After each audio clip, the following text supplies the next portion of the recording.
DJ remix सत्यम भाई बस्ती लोटा बाहरा।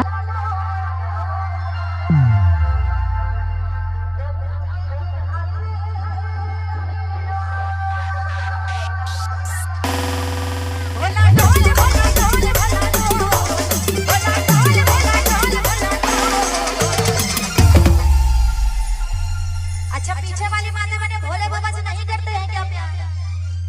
अगर करते हैं तो उठाइए जरा दोनों हाथ ऊपर।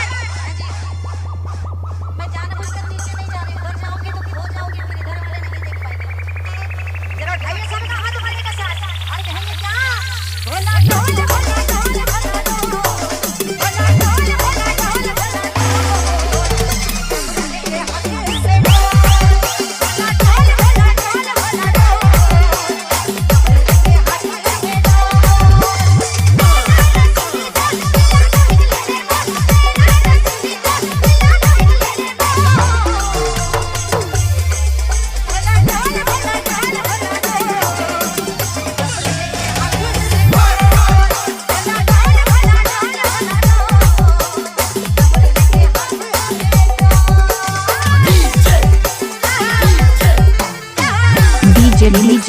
सत्या भाई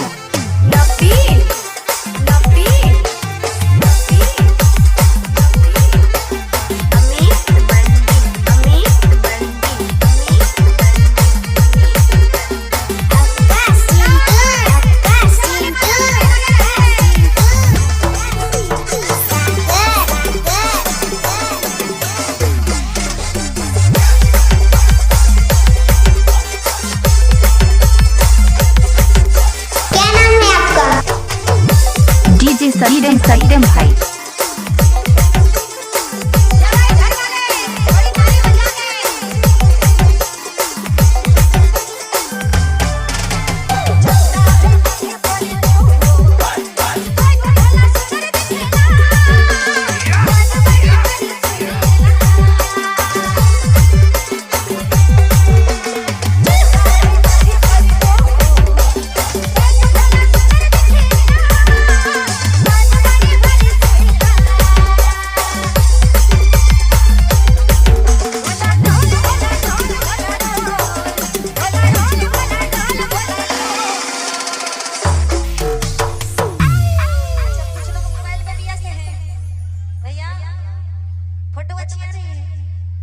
फोटो अच्छी है, आइए ना।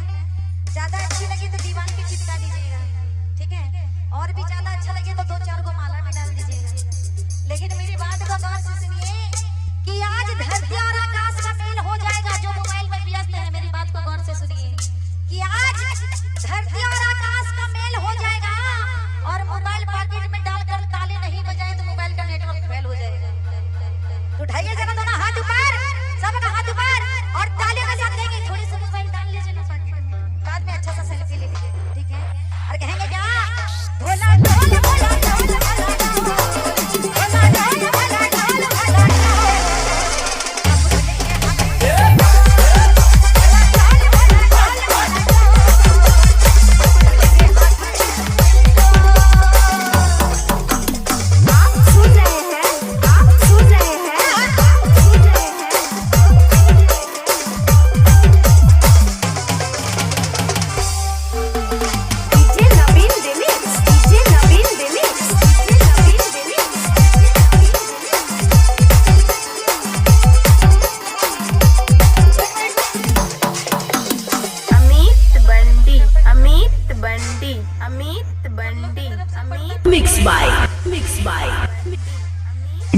डीजे रीमिक्स सत्यम भाई बस्ती लोटा बाहरा।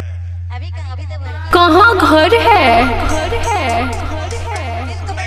लोटा भरा गेजी रोड बचरा पोड़ी।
डीजे रीमिक्स सत्यम भाई बस्ती लोटा बाहरा।